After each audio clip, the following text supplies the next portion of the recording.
Hello everybody and welcome to this week's Markets to Watch from Smack the Markets for week commencing the 26th of July.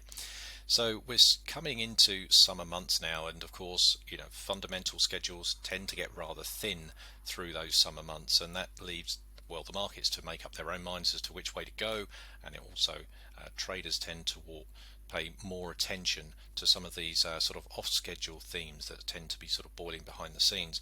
Now, of course, the big one that we've got at the moment is inflation. Is it temporary? Is it more permanent? And I think that's sort of quite a question for traders to digest, not to mention policy managers as well. One of the other ones that I think is likely to be a little bit more sort of considered at the moment is also the tensions with China. Rising tension with China, with many locations and many countries and regions around the world, seem to be increasing, not only with the US but also Europe and also now the UK as well. And there's been more concern and more tensions with the UK and China sparking up over the weekend as well. So that's another thing to bear, that I think traders are going to be considering rather closely. So let's have a look at a few markets here and a few opportunities that we're keeping an eye on this week. Now, the first one is when we're looking at an environment where we've got tensions, particularly with inflation and particularly with two of the world's biggest economies, like China and America, then these equity markets sitting at all-time highs is going to put them on rather sort of tender hooks. So a lot of traders are going to be looking at these markets very, very carefully. Now, at this moment in time, these are looking extremely bullish. And if we take a look at the Dow, for example, you can see that the market sort of, well, it got up to all-time highs, equal highs at least last week.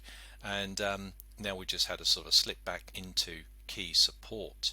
So this is the Dow futures contract, and you can see that that is it looking extremely bullish at this moment in time. Similar is the Nasdaq, and the Nasdaq again looking extremely bullish. Good market geometry here, and no matter which time frame you look at, the market seems to be heading in one direction. Now, another one that I think is probably looking a little bit better here from a technical perspective is the S&P 500. Again, extremely strong, extremely bullish, good trend structure. But if we have a look at this market on the 4-hour time frame, you can see that price action again hit an all-time high last week at pushing above that 4,400 level, and now in early trade we've actually sort of slipped back in towards this support level. So this is a support level where we've had the previous two highs of the market. So that's just around 4,383, where you can see that the market put in a double top where it's had key support before. Now, key support often becomes resistance once the market sort of breaks through and retests it. Now, you can see where this resistance is now starting to form within the context of this long trend forming here. So we've got good geometry forming here on the market. This is the 4-hour time frame, and the market's sort of coming into key support areas. So if this uptrend is going to continue, then we should be looking for support areas around here, and possibly looking for the market to be making a new high as well.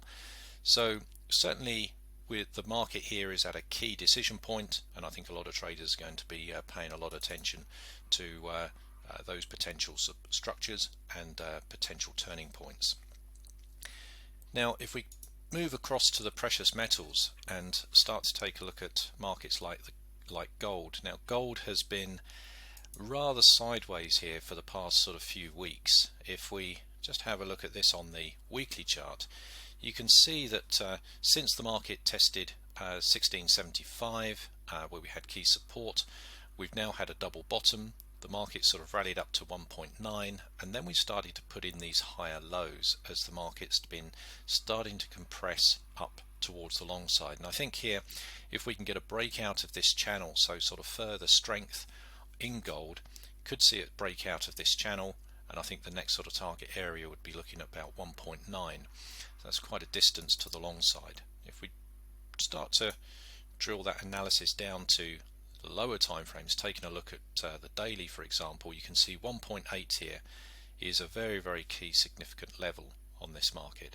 So it's been key support and resistance in the past, and now the market is sitting on top of 1.8, and we've also actually got in here higher highs and higher lows now, and sort of evidence here of possibly a bit of a turning point. So if we find in this area here as potential support, then we could start to see a break towards the long side and a bit more strength in gold. Now, this early trade this week, of course, but even if we start to come down to the 15-minute time frame and we start to just zoom back on this, you'll see that there's a couple of other levels. Now, we've got the 1.8 level here on gold.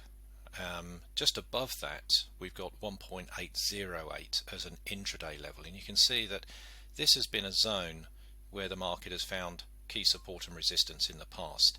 Now, the market's above there now, and we've also started to put in early evidence here of a new trend with higher highs and higher lows, and good trend structure and good geometry starting to form as well. So gold is starting to look a little bit more bullish here. I'm certainly liking it off that 1.8 level at the moment.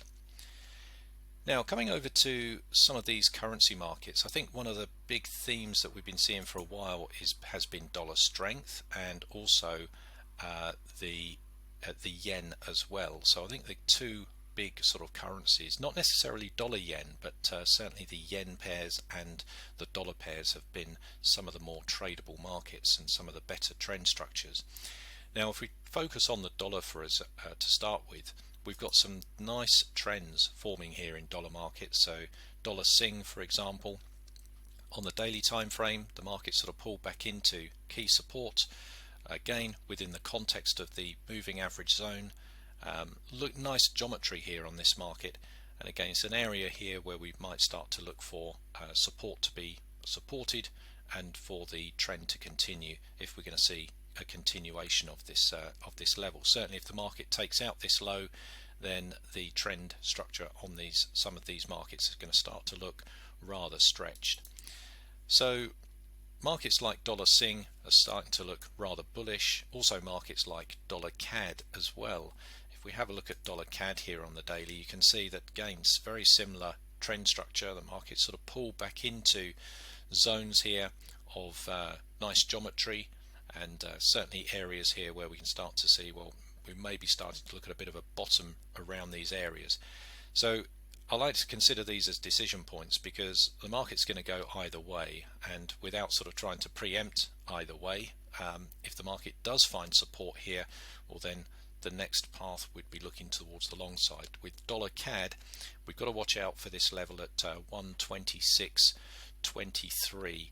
You can see that there's a bit of a level through here that's rather well tested, where you can see that we've had key support and resistance. Above that though, we've got that clean window back up to retesting 128 again. There's a few markets here that we're keeping a close eye on as we're going into the beginning of this week, and I certainly hope it helps. So look forward to speaking to you next time. Bye for now.